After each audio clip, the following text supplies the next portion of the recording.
My brother told his girlfriend my BMW was his and tried to take my keys permanently. Now he's banned from driving. My brother Colin had borrowed my BMW once. Just once. His girlfriend Ashley had been making passive-aggressive comments about her ex's Mercedes, and Colin was feeling the pressure. He'd been dating her for 3 months, and the hints were getting less subtle. "It's not about the car," she'd say. "It's about ambition." So I felt bad and let him take my M3 for their anniversary dinner. The next morning, Colin texted me. "Hey, dinner went amazing. Ashley loved the car. Mind if I borrow it again Friday?" Her sister's in town and wants to go to this upscale place. I said sure, trying to be the supportive older brother. That Friday became the next Friday, too. Then Tuesday for Ashley's company happy hour. Then Saturday for her friend's birthday.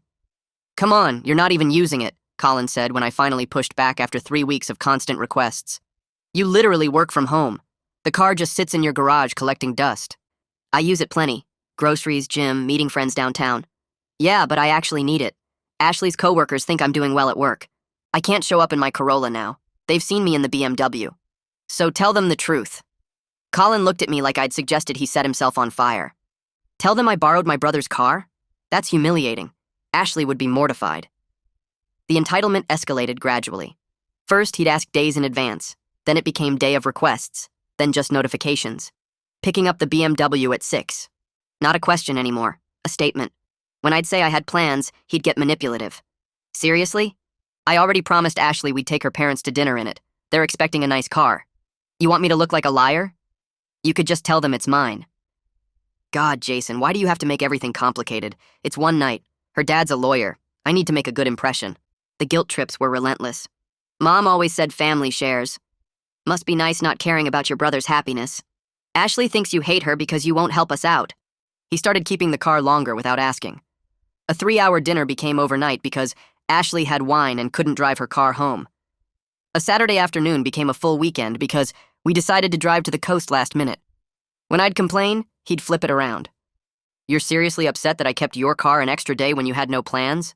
That's really selfish, man." The breaking point came when I found out Colin had been telling people he bought the car.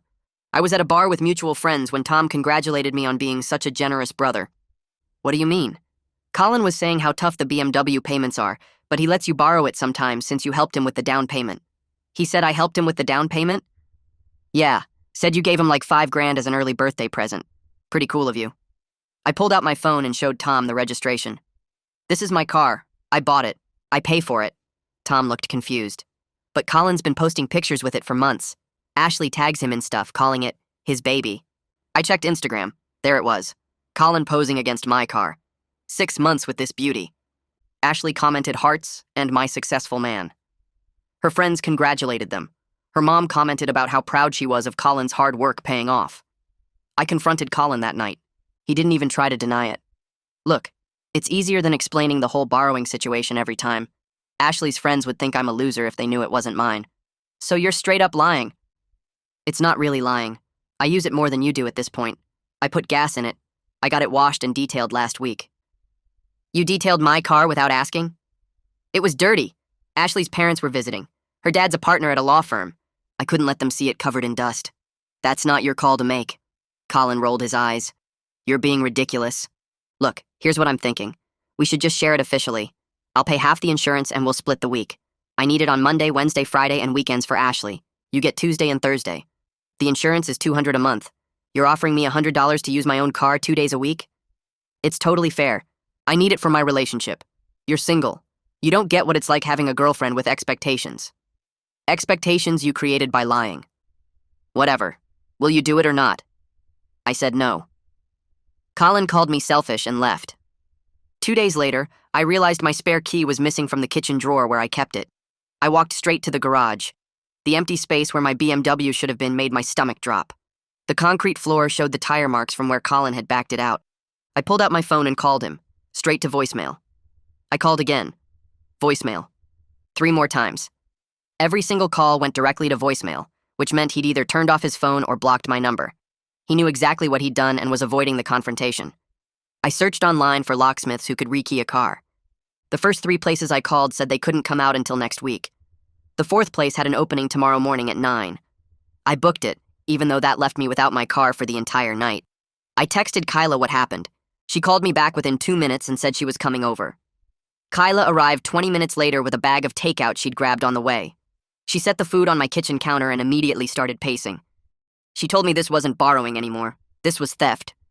She said Colin had crossed every possible boundary, and I needed to stop making excuses for him. She asked if I was really going to let him get away with literally stealing my spare key and taking my car without permission. I told her I didn't know what to do since calling the police on my own brother felt extreme. She looked at me like I was insane and said Colin was counting on that exact response. We ate the food while I kept checking my phone. Nothing from Colin. At 11 p.m., my phone finally buzzed with a text from him. He said he'd borrowed the car for an important dinner with Ashley's parents and would return it tomorrow. Not an apology, not an acknowledgement that he'd stolen my key. Just a casual notification like he'd borrowed a pen. I typed back that he stole my key and my car, and if it wasn't back in my driveway by 8 a.m., I was reporting it stolen to the police. He read the message immediately but didn't respond. I barely slept. At 6 a.m., I was already checking the driveway every few minutes. At 7:30, I heard a car pull up. I looked out the window and saw my BMW in the driveway. Colin was climbing out, and an Uber was waiting behind him. He shoved something in my mailbox and got into the Uber before I could even get my shoes on. By the time I reached the driveway, the Uber was already turning the corner. I opened the mailbox and found my keys. I unlocked the BMW and immediately noticed the gas gauge sitting just above empty. The back seat had fast food wrappers and a crumpled napkin. I checked the glove compartment and found a parking ticket from downtown dated yesterday, tucked behind my registration papers. $45 for an expired meter. Colin had apparently parked downtown, let the meter expire, gotten a ticket, and left it for me to deal with. The locksmith arrived right at 9. He was an older guy with gray hair who'd probably seen everything. While he worked on rekeying the locks and programming new keys, he told me spare key theft was more common than people realized. He said family disputes over vehicles happened all the time, usually when one person felt entitled to something that belonged to someone else. He asked if I wanted him to make just one new key or two. I told him one was fine since I wasn't giving anyone else access ever again. While he worked, I went through the entire car more carefully. Colin had added his own insurance card to my glove box, tucked right next to mine like he actually had coverage on my vehicle. All my radio presets had been changed to stations I never listened to. The seat position was different. The mirrors were adjusted for someone shorter. Even the climate control settings were changed. Every small detail showed how completely Colin had claimed my car as his own property. He hadn't just borrowed it occasionally. He'd moved in and made himself at home. The locksmith finished and handed me 2 new keys on a simple ring. He said the old keys wouldn't work anymore and suggested I keep the spare somewhere Colin definitely couldn't access. I paid him and waited until he drove away. Then I got in my car and drove straight to Colin's apartment without calling first. I knocked on his door. Colin answered, looking like he'd just woken up, wearing sweatpants and a t-shirt. Ashley was visible behind him on the couch. She stood up the second she saw me and started talking before I could say anything. She told me I was being selfish because family helps family. She said Colin needed the car for his career advancement, and I was holding him back by being stingy with something I barely used. Colin just stood there and let her fight his battle for him, not saying a word in his own defense. I looked past Ashley directly at Colin and told her the truth. I said Colin had been lying to everyone about owning the car. I said I never gave him money for any down payment. I said he literally stole my spare key out of my kitchen drawer and took my car without permission. I said he'd been posting on Instagram for months pretending the BMW was his, letting everyone congratulate him on a purchase he never made. Ashley's face went completely pale. She turned to Colin and asked if this was true. Colin opened his mouth and started making excuses about how he'd planned to tell her eventually. He said it was complicated, and he was going to explain everything once the timing was right. He said I was making it sound worse than it was. Ashley didn't say another word. She grabbed her purse off the couch, pushed past both of us, and walked straight out of the apartment. The door slammed behind her. Colin exploded at me the second she was gone. He said I'd ruined his relationship. He said I'd humiliated him in front of his girlfriend. He said I'd destroyed months of building trust with Ashley by exposing him like that. I told him he ruined his own relationship by building it on lies. I said he needed to post a correction on Instagram immediately, admitting the car was never his. Colin said absolutely not. He said posting a correction would destroy his reputation. He said everyone who'd congratulated him would think he was pathetic. He said Ashley's friends would tell her he was a loser and a liar. He said there was no way he was publicly humiliating himself like that. I pulled out my phone and told him he had 24 hours to come clean publicly. I said if he didn't post the truth himself, I would comment on every single post with screenshots of the car's registration showing my name, the insurance documents in my name, and the purchase paperwork proving I bought it. That evening, my dad called. He asked me to go easy on Colin because he was going through a hard time with Ashley. I explained exactly what Colin had done. I told him about the theft of my spare key. I told him about the months of lying to Ashley and everyone else. I told him about Colin's manipulation and guilt trips. Dad kept minimizing everything. He said it was just brothers sharing. He said I was overreacting because I didn't use the car that much anyway. He said Colin needed it more than I did since he had a girlfriend to impress, and I was single. He said family was supposed to help each other out, and I was being difficult over something small. I hung up on Dad, feeling something shift in my chest. This wasn't new behavior from him. I'd watched him make excuses for Colin since we were kids. When Colin borrowed my bike without asking and returned it with a bent wheel, Dad said boys share things. When Colin took money from my wallet in high school, Dad said I should be more understanding because Colin was stressed about grades.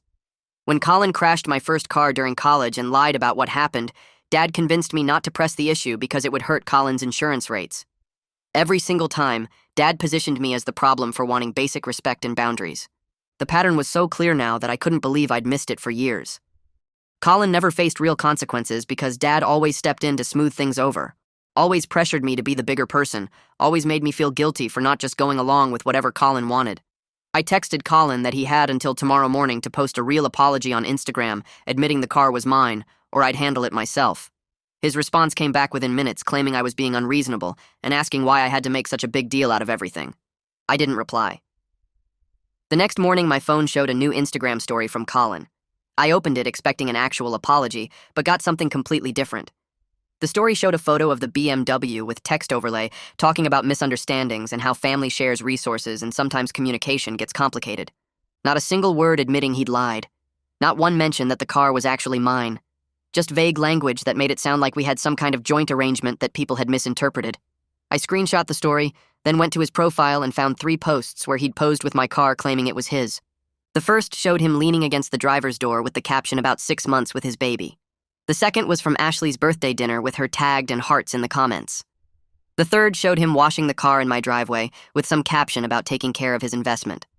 I pulled up my car's registration on my phone and took a clear photo showing my name as the sole owner. Then I found my insurance card and photographed that too. Finally, I dug out the original purchase paperwork from when I'd bought the M3 2 years ago and photographed the sales contract with my signature and my financing information. I went to the first post and commented with all 3 photos attached. I tagged Ashley and every single one of her friends who'd commented congratulating Colin. My comment was simple and direct, stating this was my car. I was the only owner, and Colin had been borrowing it without permission while lying to everyone about owning it. I did the same thing on the second post and the third post. 3 comments with the same documentation and the same explanation. Then I sat back and watched what happened. The response was immediate and intense. Within 20 minutes, people started replying to my comments asking Colin what was going on. Someone asked why he'd lied about something so easy to verify. Another person said they'd always wondered how Colin afforded a BMW on his salary. Ashley's friend posted a comment asking if Ashley knew the truth. More people kept piling on with questions and confusion. Several of Colin's friends sent me private messages. One guy said he'd suspected something was off when Colin got weird about letting anyone else drive the car. Another said Colin had been bragging at work about his new purchase, and now everyone there was going to find out he'd lied. A third person just said thanks for clearing things up because the whole situation had seemed strange. Then I got a message from someone named Nina, with Ashley's last name in her profile. She introduced herself as Ashley's older sister and said Ashley was completely devastated and humiliated by finding out the truth this way. Nina explained that Colin had been pressuring Ashley to move in with him over the past few weeks, talking about his financial stability and his ability to provide. Ashley had been seriously considering it based on Colin's apparent success, which included owning a nice car and having his life together. Now Ashley felt like an idiot for believing him and for defending him to me. Nina thanked me for exposing everything before Ashley made a bigger commitment like signing a lease with Colin or getting more seriously involved with someone who clearly wasn't who he claimed to be. I messaged back saying I was sorry Ashley got caught in the middle of this, but Colin had built his entire relationship with her on lies about his financial situation and success. Nina replied that Ashley was done with Colin and already blocking his number. That evening around 10 o'clock, someone started pounding on my front door.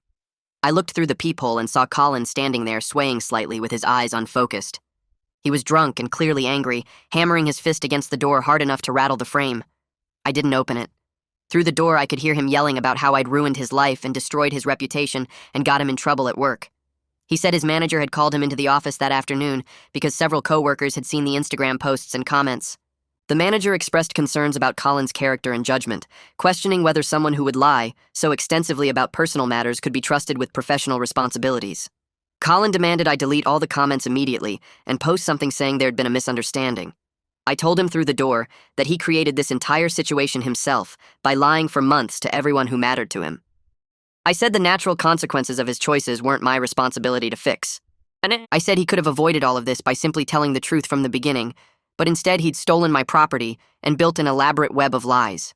Colin kept yelling and pounding for another 5 minutes before finally leaving.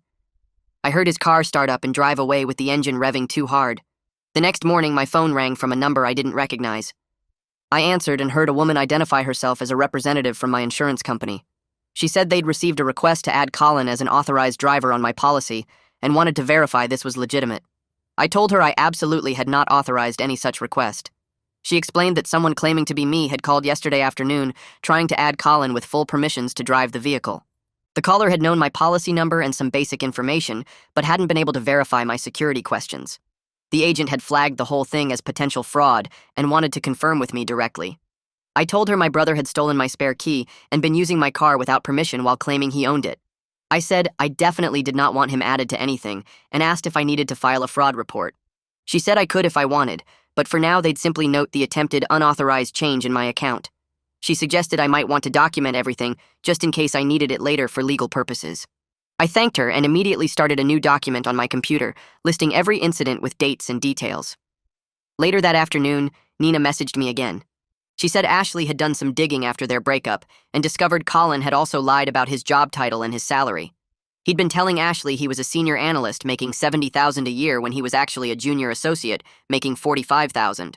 The inflated numbers had matched the lifestyle the BMW suggested, making Ashley believe Colin was financially stable and successful. Nina said Ashley felt like a complete fool for not questioning things sooner, but Colin had been so confident and convincing about everything. She thanked me again for exposing the truth before Ashley moved in with him or accepted what had been starting to look like a potential proposal. Ashley had apparently found an engagement ring receipt in Colin's apartment while getting her stuff, which made the whole situation even more upsetting since she'd almost committed to someone who wasn't remotely who he'd claimed to be. I took the BMW to my regular mechanic the following week for a routine oil change and inspection. The mechanic knew me and my car well since I'd been coming there for 2 years. While he was doing the inspection, he came out to the waiting room looking confused and asked if I had a brother. I said yes, and asked why. He pulled out a work order from 3 weeks ago, showing Colin's name and signature authorizing $1,500 worth of cosmetic upgrades, including new rims, a custom spoiler, and tinted windows. The work order listed my account for billing. Colin had apparently come in claiming to be the owner and saying he wanted to surprise me with the upgrades as a thank you for letting him borrow the car. The mechanic had thought it was weird, but Colin had seemed so confident and knew details about the car's service history. Fortunately, the mechanic had called me to confirm before actually doing any work, and I'd been out of town and missed the call, so nothing had been done. But I would have been billed for all of it if the mechanic hadn't tried to verify first. I thanked him for checking and asked for a copy of the work order with Colin's signature. 2 days later, Dad called again. This time, he wanted me to apologize to Colin and help him save face by telling people we co-owned the car together. He suggested we could say we'd both contributed to the purchase and just had a miscommunication about how to present that to others. Dad said this would let Colin recover some dignity, and maybe even get Ashley back if he could prove the situation wasn't as bad as it looked. I finally lost my patience completely. I told Dad that he'd been enabling Colin's lies and entitlement for years by always making excuses and protecting him from consequences. I said every time Colin did something wrong, Dad pressured me to accommodate it and made me feel guilty for wanting basic respect. I said Colin had never learned to face real consequences or take responsibility because Dad always swooped in to fix things and blamed me for not going along. I told him I was done participating in that dysfunction and Colin needed to experience the actual results of his choices for once in his life. Dad got quiet for a long moment before saying I was being cruel and hurting the family. I said the family was already hurt by years of enabling behavior that let Colin think he could lie and steal without facing any real problems. Then I hung up. Kyla came over that evening after I texted her about everything that had happened. She suggested we should check whether Colin had access to any of my other accounts since we'd grown up sharing everything and he clearly had boundary issues. We started going through my passwords and security questions, changing everything to information Colin wouldn't know. While doing this, we discovered he was still logged into my Netflix account under a profile he'd created months ago. We found him logged into my Spotify too, using my premium subscription. Small things, but they showed how completely Colin had blurred the lines between what was his and what was mine. helping himself to whatever he wanted, without asking or even thinking it might be wrong. 2 weeks went by with no contact from Colin. Then my phone buzzed with a text from him. The message was longer than usual and actually sounded genuine. He admitted he'd got carried away trying to impress Ashley and made terrible choices he wasn't proud of. He said he'd been lying to himself as much as to everyone else, convincing himself the car situation wasn't that bad because he'd wanted so desperately to be the successful guy Ashley seemed to want. He acknowledged he'd stolen from me, violated my trust, and then made everything worse by refusing to take responsibility. He asked if we could eventually rebuild some kind of relationship, saying he knew it would take a long time and he needed to work on his honesty and his sense of entitlement. He said he'd started seeing a therapist to figure out why he felt so desperate to appear successful that he'd sabotage his own brother. I typed out my response carefully, trying to find the right words that wouldn't sound harsh but also wouldn't leave room for misunderstanding. I told Colin I appreciated him reaching out and acknowledging what happened, but an apology was just the starting point. Trust wasn't something that came back because of one text message, no matter how sincere it seemed. He'd need to show me through his actions over months, maybe longer, that he actually meant what he said about changing. I explained we could be civil at family gatherings and act like brothers in front of Mom and Dad, but the close relationship we used to have wasn't coming back anytime soon. I wasn't lending him anything. Not the car, not money, not even my Netflix password. He needed space to figure out his priorities without me enabling him the way Dad had been doing for years. I hit send and felt a weight lift off my chest, knowing I'd set clear boundaries instead of leaving things vague and hoping he'd somehow understand what I needed. 3 months passed with minimal contact between us. We showed up at Dad's birthday dinner in July and made polite conversation about work and the weather. Colin asked how my BMW was running, and I said fine, and that was the extent of it. At Thanksgiving, we sat at opposite ends of the table, and Colin brought a new girlfriend named Sarah, who seemed nice enough and drove her own Lexus. I noticed he didn't offer to drive anywhere or make a big deal about cars at all. We exchanged maybe 10 sentences the whole day. It felt strange having a brother I barely spoke to, someone who used to be my closest friend growing up. I'd accepted our relationship might stay surface level forever, and honestly, I felt okay with that. Setting boundaries hadn't made me a bad brother. It made me someone who respected myself enough to walk away from dysfunction instead of drowning in it. Dad still dropped hints every few weeks about how family should forgive and move forward, usually right after he'd talked to Colin. I'd listen politely and change the subject.